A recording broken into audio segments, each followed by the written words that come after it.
छत्रपती सहकारी साखर कारखान्याच्या निवडणुकीसंदर्भात येत्या 24 तारखेला गुरुवारी सर्वपक्षीय उमेदवारांच्या मुलाखती बारामतीमध्ये होणार आहेत। या संदर्भात आपल्यासोबत बोलण्यासाठी पृथ्वीराज बाप्पू जाचक आहेत। बाप्पू, येत्या 24 तारखेला म्हणजे गुरुवारी उपमुख्यमंत्री अजित पवार यांच्या उपस्थितीत उमेदवारांची मुलाखती होते। कसा कार्यक्रमाची रूपरेषा असणार आहे? येत्या 24 तारखेला आदरणीय अजित पवार साहेबांनी दत्तात्रय भरणे मामा या दोन्ही उमेदवारांच्या हस्ते हे दोघं उपस्थित राहणार आहेत। सकाळी 9 ते 3 सर्व जे इच्छुक उमेदवार ज्यांनी फॉर्म भरले त्या सगळ्यांना त्या ठिकाणी बोलवलेलं आहे। प्रत्येकाशी ते बोलून माहिती घेणार आहेत। छत्रपती कारखान्याच्या स्थापनेपासून पहिलं बोट झाल्यापासून मुलाखती घ्यायचा प्रघात आहे। या कारखान्याचे संस्थापक माझे वडीलच कैलासजी साहेबराव जाचक हे सर्व आणि त्यांचे सर्व सहकारी हे सर्व उमेदवारांची मुलाखती घेत असत।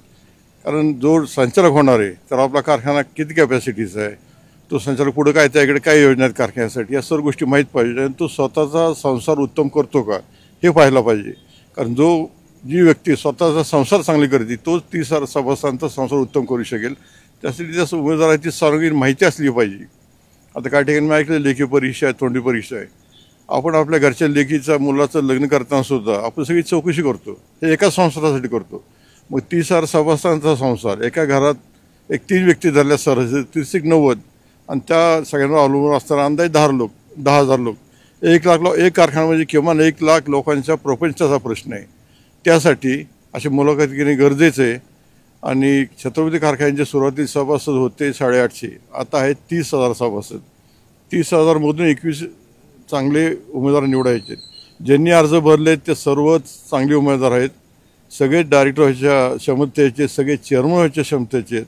मात्र शेवटी 21 निवडायचे। म्हणून आदरणीय दादा आदरणीय मामा हे दोघंजण 24 तारखेला सकाळी 9ला येणारे, 9 ते 3 मुलाखती होणार आहेत। प्रत्येकाशी सखोल चर्चा करणार, प्रत्येकाची मतं जाणून घेणार आहेत आणि नंतर पुढची दिशा दिली जाईल। या निवडणुकीसंदर्भात नंतर पॅनल जाहीर करायच्या बाबतीत निर्णय घेतला जाईल। दादांनी त्या दिवशी भाषणामध्ये तुमच्या नेतृत्वाखाली निवडणुका लढवणार अशा घोषणा केल्या। त्यानंतर खऱ्या अर्थाने जी उमेदवारी अर्ज दाखल करताना एकूण 600 अर्ज झाले, 122 अर्ज अवैध झाले, एक रेकॉर्ड ब्रेक अर्ज झाले। बाप्पू, सध्या आव्हान तर एका बाजूला केले जाते कारखान्याच्या हितासाठी ही निवडणूक बिनविरोध व्हावी, एका बाजूला तुमच्या नेतृत्वाखाली निवडणूक होते, मुलाखती होणार आहेत, ही निवडणूक बिनविरोध होईल असं वाटतंय का आपल्याला? एकंदरीत सर्व कारखान्याची परिस्थिती आणि सहकार्याची परिस्थिती बघता ही निवडणूक बिनविरोध होणं गरजेचं आहे। यापूर्वी मी सर्व विरोधकांना आवाहन केलेले, कारण आता आज एप्रिलची 21 तारीख आहे। इतर सर्व कारखान्यांची पुढच्या हंगामाचे आता करार चालू झालेले आहेत।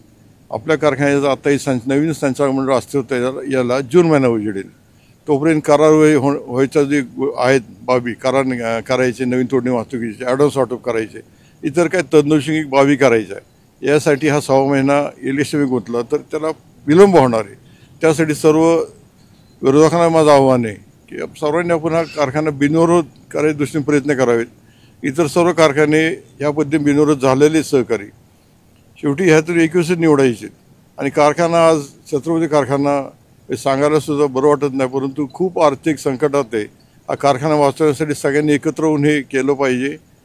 एकट्या 21 जणांना संचालक मंडळ काय करू शकणार नाही। प्रत्येक हात घेऊन हे सगळ्यांनी हे फार मोठं एक व्रत आहे ते सगळ्यांनी सांभाळलं पाहिजे। ती केलं हा छत्रपती निश्चितपणे पहिल्यासारखा आहे, छत्रपती पहिल्या 5 कारखान्यांमध्ये येईल हे मला खात्री वाटते। बापू, एका बाजूला कारखाना विरोध आवाहन केलं जाते तर दुसऱ्या बाजूला तानाजी थोरात असतील पॅनल बनवणार, निवडणूक लढवणार असं त्यांच्या वतीने वेळोवेळी सांगण्यात येते।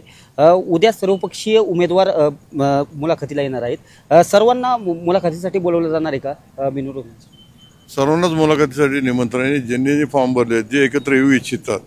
पहिल्यापासून आम्ही सर्वपक्षीय असा एक मेळावा ठेवला होता, त्याला सन्माननीय आदरणीय अजित पवार साहेबांनी दत्तात्रय भरणे मामा यांनी सकारात्मक प्रतिसाद दिला। जरी आम्ही गेले कित्येक वर्ष एकमेव विरोधक असलो तरी सहकारात कुठला पक्ष नसतो। आणि संस्था शेवटी सर्वसामान्यांच्या हिताची संस्था आहे, शेतकऱ्यांची संस्था आहे, ती टिकली पाहिजे। यासाठी आम्ही दोन पाऊल पुढे आलो। ह्या चुकीचं काय घडलंय? संस्था हितच आम्ही बघितले ह्याच्यात। बापू, आपण गावागावात निवडणुकीनंतर किंवा अनेक वर्षांपासून गावागावात फिरतात किंवा निवडणूक घोषणा झाली त्यानंतर फिरतात, काय सभासदांमध्ये काय भावना आहेत?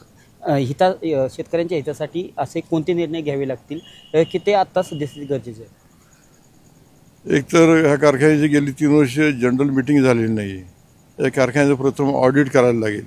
कारखाना आज आर्थिकदृष्ट्या कुठं हे थर्ड पार्टी ऑडिट करून त्याचं निश्चित करायला लागेल. नंतर जनरल मिटिंग घेऊन आपल्या कारखान्याची आर्थिक परिस्थिती नेमकी काय हे सभासदांच्या लक्षात आणून द्यायला लागेल.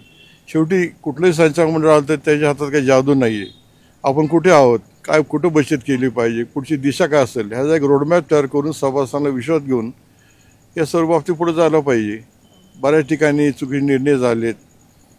तोडणी वाहतूक ॲडव्हान्स आहे ते वसूल होणं अवघड झालेलं आहे. कारखान्याच्या क्षमतेने चालला पाहिजे तर चाललेलं नाही आहे. कोजन केले मात्र पाहिजे तितकी वीज निर्मिती झालेली नाही आहे.